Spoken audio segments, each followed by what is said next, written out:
by saying that this resolution is important. You're not going to memory hole this. There were cameras everywhere. You can create your own thesis for what happened, but if your thesis is in contradiction with things that hundreds of millions of Americans can observe and nobody disputes, you have to resolve that. And the only way we can do that is by getting to the truth. Give us the information, Mr. President. Give us the information, Mr. Attorney General, about this individual so we can put it to bed. If it's a conspiracy theory, we'll put it to bed once we get the information. But in the meantime, don't hold us from it. Don't withhold it. You're just making people less trustful of our government. With that, I yield back. I admit it sounds a little conspiratorial to suggest that there were agents provocateur egging on an already agitated crowd. It sounded preposterous to me until we discovered that this is exactly what happened in the so-called Gretchen Whitmer kidnapping, and we found that out at trial. It could still be preposterous. But what better way of exposing this as a preposterous conspiracy theory than getting the documents that this resolution is trying to get? What's going on, America? Kevin from Kevin's Corner, and I'm back of how to destroy a Democrat politician in an argument or dispute, how to reveal their hypocrisy, their diabolical schemes, their real motives and intentions, how to fight with facts and not emotions, how to keep their feet to the fire when it comes down to them throwing out all types of accusations, how to prepare to bring your argument and keep on task when these folks try to get you off task. And I showed you out a very well thought out argument about why we need to know who this gentleman was named Ray Epps. I call him the Bigfoot, that was there on January 6th telling everybody you gotta go into the Capitol. And yet nobody's interested in him. And the FBI and the DOJ and the Democrats are all talking about how horrible J6 was. You would think they would want to get to the bottom of who that dude is. He's out there running around off the leash. We got a Bigfoot roaming around our country, wide out in the open, and nobody's doing nothing. Not to mention that mysterious bomber that Ray Epps seemed to know something about, and yet there's no follow-up, there's no pursuit of that mysterious bomber. So it would make one wonder what's going on. And then there's another factor. It's not like they want to know this because they just want to, be a conspiracy theorist. No, we found out that the FBI worked together to originate. They didn't stumble into something. They put together from scratch a plan to kidnap Governor Whitmore and solicited some of the patriots to join that cause so that they could further make these Republicans look as if they are radical, they're extremists, they're a threat to our country. Because see, what they've done is jumped out ahead of all of the evidence, the proof, and all of the reality that America is supposed to be this white nationalist, racist country. The rise of systemic racism is on the way, and extremism, and it's a threat to our democracy. And then don't forget domestic terrorism. So they've been pushing this, and my gut tells me that they're painting a narrative to stop President Trump from running. And they will sling out all these accusations, hyperbole, and false narratives so that they could make him look bad and all of us, and hopefully damage him from running. So we all been there, we all seen it, but I want to flush it out a little more because these Republicans are making an effort, but they're lacking some key elements and some techniques that I have to work with them on, okay? So once y'all get finished seeing my masterful class on how to, destroy a Democrat narrative and an argument, I want y'all to send this all to him. Before we get into this video, make sure you hit like, share my videos, subscribe if you haven't subscribed already. Also, make sure that your notifications are on and they're set to all. Now, let's get into this, but first, quick commercial break. Hey, did you know silver prices are low right now because investors are selling their holdings because of the turndown in demand? Once fears subside though, we could see a surge in demand for silver as consumers come back. A perfect time to get your silver IRA started. And this month, you'll get a free, incredible 3-ounce silver American Virtue coin with a qualified IRA of $20,000 or higher. You can't go wrong with Noble Gold. Call the team now at 877-646-5347 to find out more, or visit noblegoldinvestments.com noblegoatinvestments.com. That is noblegoatinvestments.com. Now, let's get to this video. So now, it brings us to Sheila Jackson. Now, you saw the Republicans laying out their argument, very calm, very rational, very logical. Makes you think, yeah, those are questions that one would have. But then, you can't have that, right? So in comes Sheila Jackson to distract, to attack the person and not the facts. They love to distract, attack, and not deal with facts. So that's what she's going to be doing, and I'm here to expose that mess. So let's get into Mahalia Jackson slash Sheila Jackson with that donut on the back of her head. I am having trouble even capturing what I'm hearing today. And I have great respect for my colleagues on the other side of the aisle. But the absurdity of their discussion it really isn't worth response. Now, see, there we go. Tactic one. First things first, instead of addressing their concern and all of the legitimacy around those concerns, you know what I'm gonna do? I'm not going to address it because it's beneath me. I'm gonna downplay it. It's not worth my time because really she can't answer those questions. She don't know how to tell someone that Ray Epps, a key person in that insurrection, was not brought in for questioning. He's not the poster child of J6. They let this man go. He was removed from the FBI most wanted list. He was the main perpetrator and instigator, but for some reason, no one has an interest in him. So those questions are unanswerable, and she knows it. Therefore, what is she going to do? You know what? I'm appalled. Okay, she's going to take it personal. I'm appalled. I'm so upset I can't even answer this. You know what? I'm not going to dignify answering this. So now what is she doing? She's invoking emotions. Instead of dealing with the actual question, she says, I'm not even going to address it because it's so offensive. So that's no different than somebody getting caught and then they get mad at the person who caught them. Like all the time, hey baby, I saw you in the car kissing on some dude that I've never met. What? You know what? Why are you going to ask me something like that? You know what? Your problem is you don't trust me. Is that what this is? See, first of all, if you wouldn't have been riding around, you wouldn't have saw me. Your butt was supposed to be at the house. And I'm not even going to answer this. I'm not even going to answer. I'm not even going to address this. Well, you can't because you're guilty. So what you're going to do is go into a tantrum, a fit, become the victim, redirect and misplace all the blame, and never deal with the fact that after you get done with all of that, I still need to know why you was in that car kissing that man. See, so now here she goes, y'all. She's trying to get us. But I can't help trying to defend those who I saw bloodied, beaten unconsciously, unconscious, and the persons who died on that day. Well, there you go.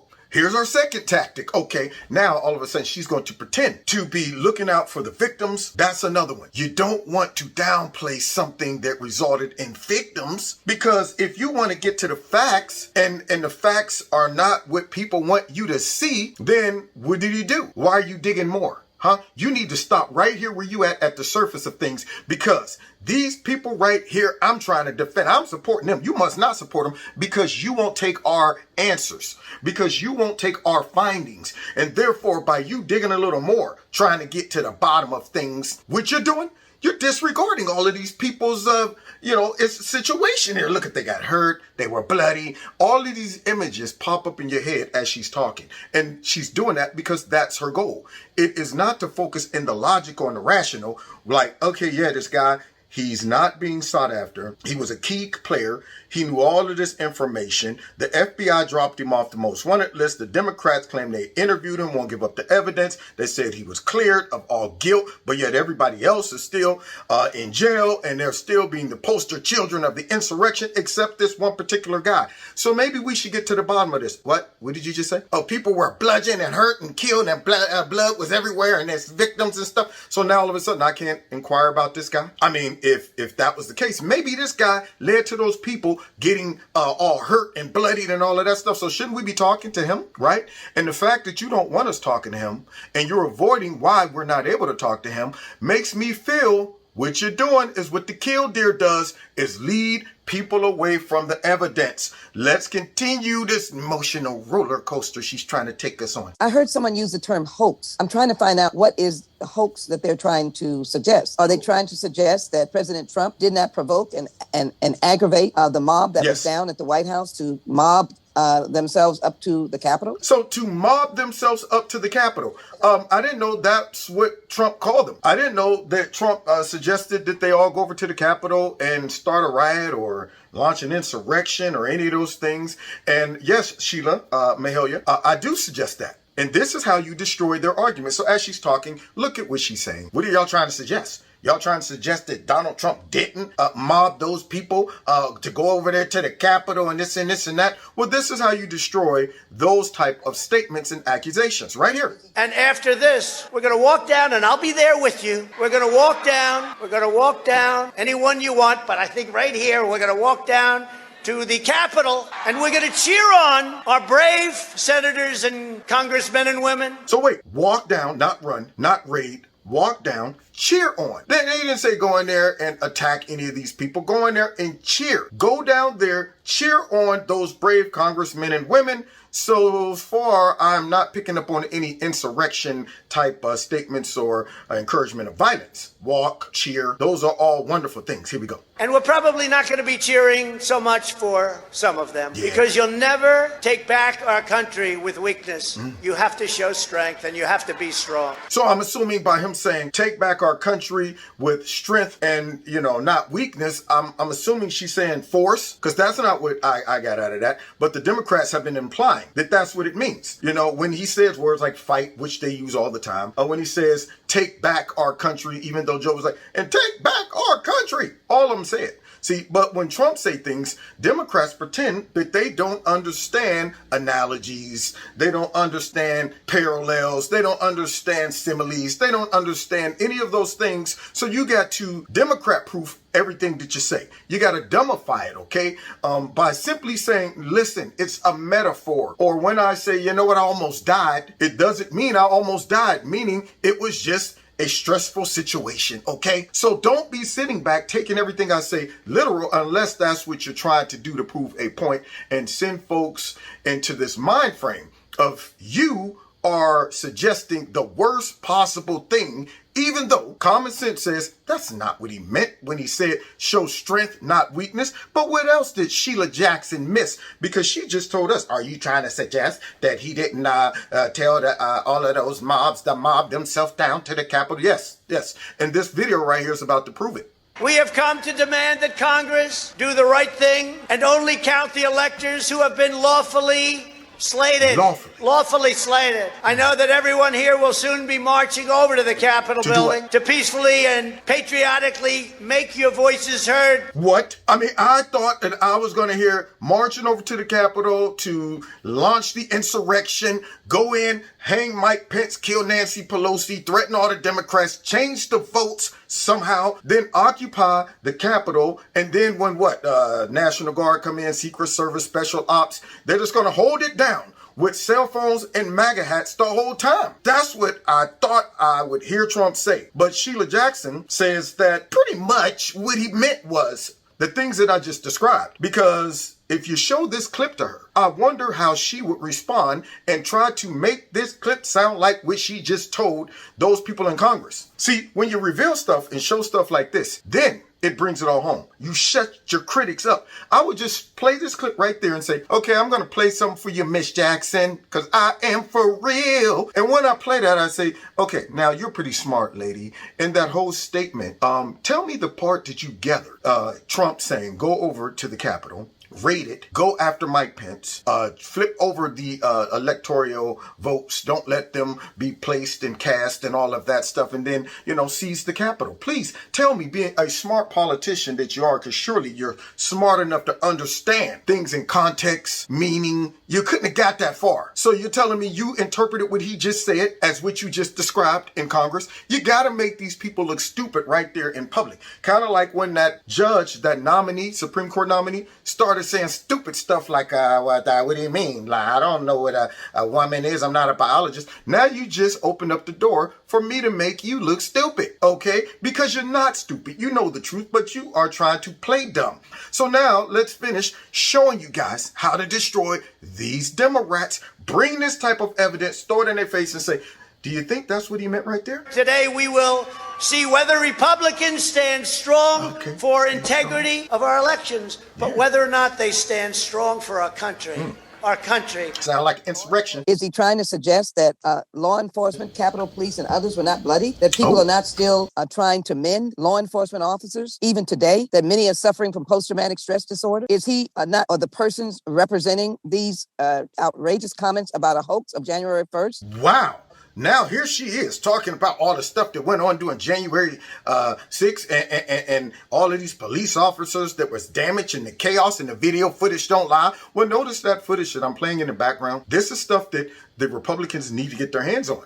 See, because while that hearing is going on, I would be playing all of this footage, and that's why I'm playing it while Sheila is talking and, throwing out her narrative about how violent it was, how the police officers are the victim, and I'm standing up for our brave men and women in blue and all of that gibberish. What I'm about to do, as this montage continues to play, is show you the opposite of what she's describing. See, you can't have two things that don't match. You can't tell me that this was a violent insurrection that threatened the lives of all of these police officers and almost overthrew our government when you also have video footage of these same police officers waving folks in, leaning up against the walls, hands in the pockets, taking selfies with people. So what they're trying to get us to do is lie to our own eyes and our own ears and our own common sense. So now let's see if what she's describing matches what's in the background. January 6th, suggesting that they did not say lynch, hang Vice President Pence, and cared nothing about the safety of him or his family? Are they not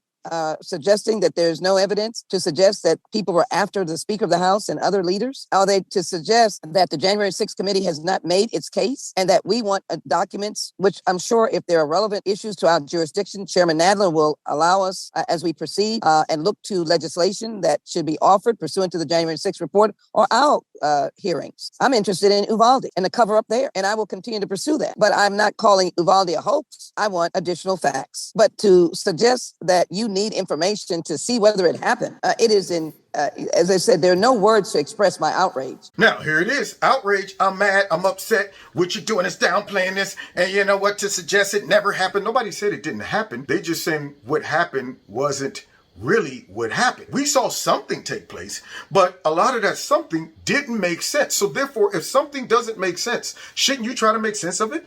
I mean, when I'm looking at this video where that cop's walking up the stairs with one of those insurrectionists with his arm around his shoulder, that doesn't make sense. You just told me this was a violent insurrection and that all of these police officers' lives were in danger. And you told me that they were running around looking for Mike Pence and Nancy Pelosi, where I see them walking peacefully between velvet ropes. I don't understand how you can tell me that yes, it was horrible. It was an insurrection. We were running for our lives. No guns, no leader, no plan whatsoever, except for Ray Epps saying that he knew a plan. And one other person, I'll bring him in. Somebody else said they knew the plan too. And that's another person who seemed to just slide through the cracks. I'll bring him in when I have to unravel Raskin. Because he comes up next, okay? So you're going to have to watch if you want to hear Raskin get unraveled. So now here is Mahalia Jackson telling us about all of this stuff, this carnage. Yeah, but once again, like Democrats do, they say things are over the top. Look at this global warming and climate change, but we don't see, lightning and blood in the sky and all of that stuff. They say things like, you know what, the border's fine. And yet we see people running all over the border. They're constantly trying to make us forsake what we see. Now she's telling us that this is an insurrection. This was violent. Police lives were in danger. All of that. And I'm seeing these same police officers do things that is contrary to what she's describing. People died. Police officers are suffering still today. And the world was in shock. So anyone who's traveled overseas knows that the world pats us on the back and said, thank God you're back. We were so frightened. The defender of democracy looked like it was getting ready to crumble over some absurdity about that there was a fraudulent election and that Donald Trump won. He still pursues these incessant lies that are destroying the very fabric of what this nation was built upon. Abraham Lincoln is not only turning over in his grave, he's taking more dirt to put on him so that he cannot hear the horrific sounds of lies. Now there you have the over-the-top analogy trying to channel the spirit of someone who they probably hated because he was a Republican, but they want to throw that back in the face of the Republican Party. Don't be trying to talk about how great Abraham Lincoln was and he was a champion and founder of the Republican Party and all that stuff, because you're dishonoring him by not looking the other way of all of our obvious false narratives, corruptions, plots, and schemes to stop President Trump from running. So now what we're going to do is throw everything up against the wall to make it stick, to shame you out of going down this path to inquire about some obvious discrepancies that we see. And the best way to do that is demonize you and then say, now we're going to go ahead and compare you to one of your champions and show how you're the opposite of the person that you claim you praise and is the champion for the Republican Party. You see how they do it? All of this right here that she's throwing out is emotional stuff. It's designed to block, to deflect, to redirect, all of that without her having to address the original issue. Why isn't Ray Epps locked up somewhere? Can't explain that one, can she? He had integrity. He loved this nation. That's what I think all of us should do. My friends, carrying on this redundancy of denial is just not befitting of those of us who've taken the oath to serve in the United States Congress. Now notice, they all get real constitutional. See, yeah, now all of a sudden they're constitutionalists, even though they want to pack the courts, even though they want to get rid of the filibuster, all the norms, all of that stuff. Now they want to get rid of it, but yet our Constitution, our oath that we pledged to the United States and all of this. They get real patriotic when they want to paint the other group as non-patriotic, breaking the norms, or simply inquiring about our corruption, identifying our scheme, exposing our diabolical plan, and all of that stuff. So we don't want to talk about that because we already know we're corrupt. What we're going to do is say, you guys, since y'all won't let us have our way, since y'all got a problem with us using the FBI to go after Trump, the DOJ to go after Trump, the IRS to go after all of these people, since y'all got a problem with that, instead of us saying, yeah, that is a problem and violates these people's constitutional rights, we're going to tell y'all that, you know what, by you questioning us allowing these people to do this is an attack against the Constitution. The very people who care nothing about the Constitution normally, but then all of a sudden, you know what they got to do? They use the things that we hold dear and near to our heart to try to redirect us away from the evidence. So if you guys claim you support the police, then you should support a rogue FBI. If you guys say y'all support the Constitution, then you should support our January 6th narrative, because these people almost overthrew the Constitution. So overlook all the obvious evidence that that's not really what happened. Nice try, Sheila Mahalia. It's just not befitting. You have a right to your opinion, but I don't think you have a right to deny the violence of January 6th, the threats to members of Congress, the glass breaking, the absolute rage of both the House and the Senate. Now, see, I don't disagree. I saw some violent things happen. I saw a lot of suspicious, non-violent things happen, or some efforts to make something look more violent than it was. But you know what else I also saw? I saw some people that maybe shouldn't have been in that crowd, that maybe really wasn't Trump supporters that were starting the violence or the bulk of it. Now, couldn't that be a possibility? That's all I'm saying. See, she's talking about, yeah, y'all didn't see the violence and all that carnage and stuff. But who was responsible for that? Who did that? Now, if Ray Epps was the guy telling everybody to go into the Capitol, and if Ray Epps was the guy that was right there when the first breach took place, you would think he would be the key guy we need to find out, because wouldn't he be responsible for all of the carnage and the violence? But the main guy who whispered in that kid's ear and that kid started that violence, they don't even want to talk to. So now she's talking about all the violence, but she's skipping the source, skipping the main guy who encouraged it. Now, isn't that funny? Isn't that suspicious? Why isn't she saying, and we should start with Ray Epps, get his big old butt in here, and we need to question him because it looks like he was the one that instigated this insurrection. But no, she don't want to talk to Ray Epps for some reason. Let's go talk to the guy with the horns on his head that didn't hit nobody. Yeah, let's do that.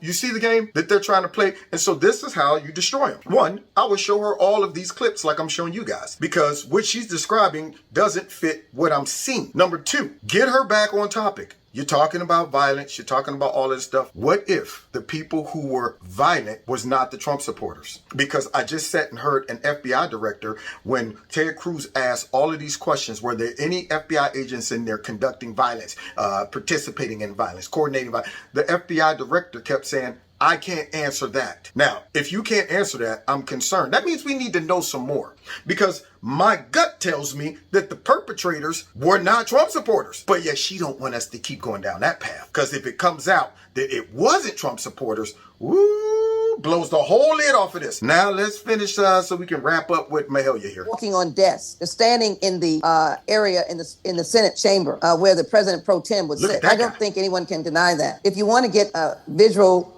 proof, go pull up the old tapes. Oh, here it is. There's Here's the old tapes right here. 1,000 words in a picture. So Look, Well, I the listened to this gotta tell people go to come on in. and on and on. I appreciate the desire for me to yield at this time. Will the gentlelady And I yield? have great Yeah, respect look to at do those so, cops but yielding. I'm Those just not cops going to are be able yielding to right do so there. because I just Come cannot on, counter pass. what we're talking about here. Ain't And I even looking cannot at the see why we're insurrectionists pursuing it. and You TVs. have every right to do a resolution of inquiry, Oh, what look you at have that done. guy But escorting the one of the effort to try to insurrectionists put up those truth stairs. behind this resolution or facts that are contrary to truth is not becoming of the Judiciary Committee and all the distinguished chairpersons Help we've had yourself, and buddy. members that we've had, and you as members as well who take this oath. It's just not befitting. And I think enough is enough. And I can't tolerate insulting those brutalized officers, those people who've had personal go. trauma that have continued, Emotion. civilian staff that were frightened out of their life, and many members who still suffer today from January 6th. And if I remember anything, I remember the gunshot that I wish had not occurred, not because it was not what should have been done to save and do what the officer's job was, it shouldn't have but been because done. I value all life, Do you? all life. But I do remember being flat on my stomach, hoping for the best as we ran for our lives. Time of the gentlelady Let us is not make mockery of this, Mr. Chairman. I yield back.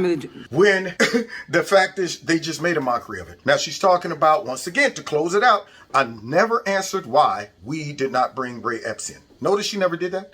She went into a whole bunch of stuff. I'm offended. I can't believe you guys are still asking questions. I can't believe you guys aren't thinking about the police that were attacked and still traumatized. I can't even believe that you guys would even question this stuff. And what are y'all saying? It never happened and this and that. Now, will we ever get to the bottom of things if we let tactics like that stop us from inquiring? If we let emotional rants like that make us go, well, I better stop asking questions because she's mad, she's offended, she's upset, she's claiming that she's the one that's fighting for the champions to try to stop it and stuff. And if I keep digging, that must mean I don't care about those police officers. That must mean I don't care about the victims and the post-traumatic syndrome stress and all of that. No, that doesn't mean any of that. What it means is things happen that was out of the norm, that can't be explained, and you guys refuse to explain it, give us any evidence, any response for things that obviously shouldn't have taken place. When you ask an FBI director, did the FBI participate in this? And in multiple ways, including violence, and they say, I can't answer that? You think that we're supposed to just go, we tried, let's just move on and say that nothing fishy here? No, that's why they sent her butt out there to try to interrupt these inquiries, because they know that the Republicans are sniffing up that bark, up that tree, and up there is a coon. Okay, and now understand for all of I gotta dumbify it for the liberals. When I said up there's a coon and she happens to be black, I'm not calling Sheila Mahalia Jackson a coon. I'm talking about a metaphor that when hunters go looking for coons, they go up trees and the dogs start barking up the tree because there's a coon up there. Okay, raccoon. Okay, all right. So don't take it like I've been saying that she's a coon. That's my disclaimer for all the dummies. Okay, now, God bless y'all. God bless America. Part 4, man. Now you got to check out Jamie Raskins coming up, y'all. Ooh, I can't wait to let him have it and unravel him. And someone send this to Sheila Mahalia Jackson and show her all these video clips that I just played and ask her, does that look like an insurrection? Not to me. See y'all next time in Kevin's Corner. Take care. God bless y'all. God bless America. Don't forget to hit that like button. Share my videos. Find me on Facebook, Twitter, Instagram, all those good things. And please check out Extreme Teas, my sponsor. If you like their products, please click on the link below this video. Put Kevin in a promo code. You'll get a 20% discount. If you'd like to donate to Kevin's Corner, feel free. The links are below this video. If you want to be a part of my $2 a month club, also feel free to do that.